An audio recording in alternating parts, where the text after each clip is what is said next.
Hello बच्चों, तो कैसे हो। इस वीडियो में शुरू करेंगे कक्षा 5 गणित का गृह कार्य 5 का हल। तो देखिए क्या देख रहा है। मेरा घरेलू बजट। बाजार का हाल आंकड़ा संकलन अपने करना है। अपने माता पिता के साथ या पास की दुकान पर जाकर नीचे दी गई तालिका को भरिए और आपको दो अलग अलग सप्ताहों के अपने भाव लिखने हैं। सब्जियों का मूल्य, सब्जी का नाम है, मई के भाव लिखने, जून में लिखने और मूल्य के अंदर अपने अंतर लिखना है। तो देखिए टमाटर।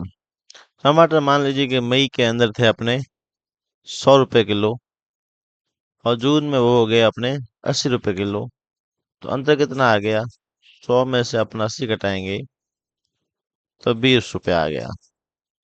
प्याज का देखिए, मई में था 10 रुपए किलो और जून के अंदर हो गया ये अपना 15 रुपए किलो। तो अंतर कितना आ गया, 15 में से 10 घटाएंगे तो 5 रुपए ये घटा है। ठीक है, और ये 5 रुपए बढ़ा है। फिर देखिए भिंडी। भिंडी मई में थी मान लीजिए 50 रुपए किलो और जून में हो गई ये 60 रुपए किलो। तो 60 में से 50 घटाएंगे तो ये 10 रुपए बढ़ी है। उसके बाद में अगर लौकी माने तो लौकी देख ली कि मई में अपने थी 20 रुपए और जून में अपने मान लेते हैं 25 रुपए हो गए। तो 25 में से अगर 20 घटाएंगे तो ये भी 5 रुपए बढ़ी है। आम। आम देखिए कि मई के अंदर अपने थे 40 रुपए और इसके अंदर हो गए मान लीजिए 55 रुपए। तो बढ़ा कितना है, 55 में से 40 गए तो ये बच गए 15 रुपए। कितना, 15 रुपए बढ़ा है। फिर देखिए नीचे ऊपर दी गई तालिका के आधार पर निम्नलिखित अपने प्रश्नों के क्या है उत्तर देने हैं। ठीक है, तो देखिए मई की तुलना में जून के महीने में सबसे ज्यादा महंगी कौन सी सब्जी हुई और कितनी हुई। भाई जून के मई की तुलना में जून, देखिए मई में ये थी और जून में ये हुई। तो सबसे महंगी कौन सी हुई, तो सबसे महंगी इसमें देखिए, देखिए 15 रुपए बढ़ा है। ठीक है, तो 15 रुपए मतलब आम बढ़े हैं। तो सबसे महंगा कौन हुआ है, आम। देखेंगे सबसे महंगा क्या हुआ है, आम हुआ है। और कितना हुआ है, तो लिखेंगे 15 रुपए। 15 रुपए। फिर लिखिए यदि आपकी माँ ने मई में 5 किलो टमाटर खरीदे और जून में 5 किलो टमाटर खरीदे तो उन्हें जून में कितने रुपए अधिक या कम देने पड़े। तो सबसे पहले देखिए मई के अंदर, मई के अंदर टमाटर देखो 5 किलो ली। क्या भाव थे मई के अंदर टमाटर के, मई के अंदर थे 100 रुपए। तो ये हो गया 500। ठीक है, 500 रुपए प्रति किग्रा। ठीक है, फिर देखिए जून में, जून में अगर 5 किलो लिए और जून में भाव थे 80। ठीक है, तो ये कितने हो जाएंगे, 8×5=40, 400 रुपए।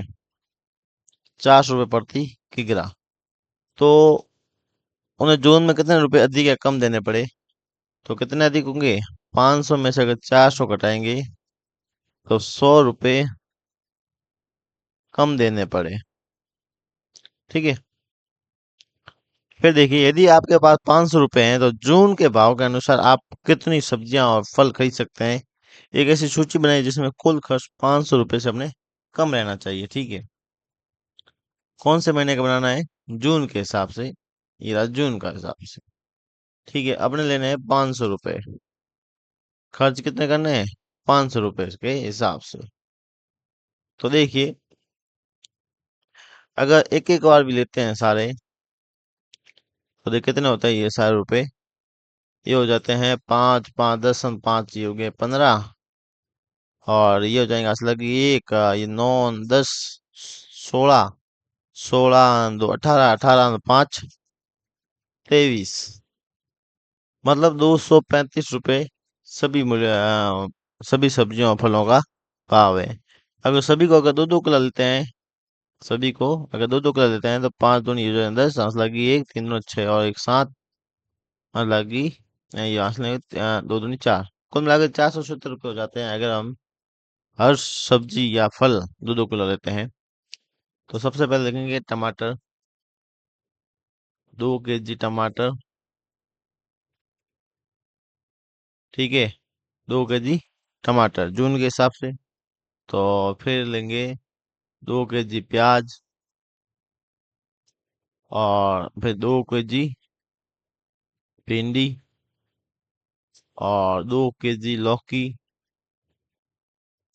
ठीक है, और 2 केजी आम। इन सब का मूल्य कितना हो जाएगा? 470 रुपये। तो ये अपना हो जाएगा कुल खर्च 500 रुपये से कम बन जाएगा। फिर देखिए, यदि भिंडी का भाव मई में 40 रुपये था, मान लेते हैं अगर मई में 40 था, जून में 30 हो गया, तो 3 किलो भिंडी खरीदने पर आपको कितने रुपए की बचत होगी? ठीक है, तो सबसे पहले हम लेते हैं मई के अंदर। मई में लेते हैं तो 3 किलो भिंडी लेते हैं 40 के भाव से, तो 120 रुपये होते हैं। ठीक है, फिर लेते हैं अपन जून में। जून में 3 किलो 30 रुपये के पास लेते हैं 90 रुपये। तो अपनी बचत कितनी हुई है? 120 में से 90 घटाएंगे, बचत हो गई अपने 30 रुपये। ठीक है, बचत हो जाएगी 30 रुपये। फिर देखिए अगला प्रश्न। मान लीजिए आप एक दिन के लिए सब्जी विक्रेता दुकानदार हैं। आप मंडी से 50 किलो आलू 15 रुपए प्रति किलो भाव से खरीद कर लाए, और उनमें से 5 किलो आलू खराब निकले। अब बचे हुए आलू को आप किस भाव पे बेचेंगे, आपको कुछ लाभ हो, अपना हिसाब कर लें। ठीक है, सबसे पहले 50 किलो आलू लाए 15 के भाव से, तो 15 एकम पर ये 0, 15, 5, 75, मतलब 750 रुपए के अपन लाए। ठीक, उसमें 5 रुपए अपने क्या है, 5 किलो खराब हो गए, मतलब अब बचे हैं अपने पास 45। ठीक है, और अपने को क्या करना है, कुछ लाभ कमाना, मतलब 750 से ज्यादा ही कमाने हैं। अगर हम 1 रुपया बढ़ाते हैं 45 पे, अगर 16 रुपये बढ़ाते हैं, ठीक है, तो कितना होता है? 16 पंजा कितना हो जाएगा? 80। हंस लागी ये 8 होलेगा, होल 2 32, होल 4 होल चौका 64, 64 और 8 कितना हो गया? ये हो जाएगा 72। तो 16 के हिसाब से भाई अपने 720 रुपये होंगे, तो अपने घाटा ही होगा। ठीक है, अगर 17 का हिसाब लगाते हैं, 45 × 17, तो कितना होता है? 17 5 कितना हो जाएगा? 85। हासिल लग जाएगी 8। तो 17 × 17, 17 × 2 = 34, 78 × 51, और 78 × 4 कितना हो जाएगा? 78 × 4 हो जाएगा 68। 68 हो जाएगा, और उसमें 8 जोड़ लीजिए, तो कितना हो जाएगा? 76 रुपये। तो कितना होगा? 765 रुपये। तो देखिए अपन अगर 17 से भाव से बेचेंगे, तो अपना हो जाएगा 765 रुपये हो जाएंगे। और तो अपना लाभ कितना होगा? लाभ बराबर हो जाएगा 15 रुपये। तो ये अपना कार्य पत्र कंप्लीट हो गया। सॉरी, गृह कार्य 5।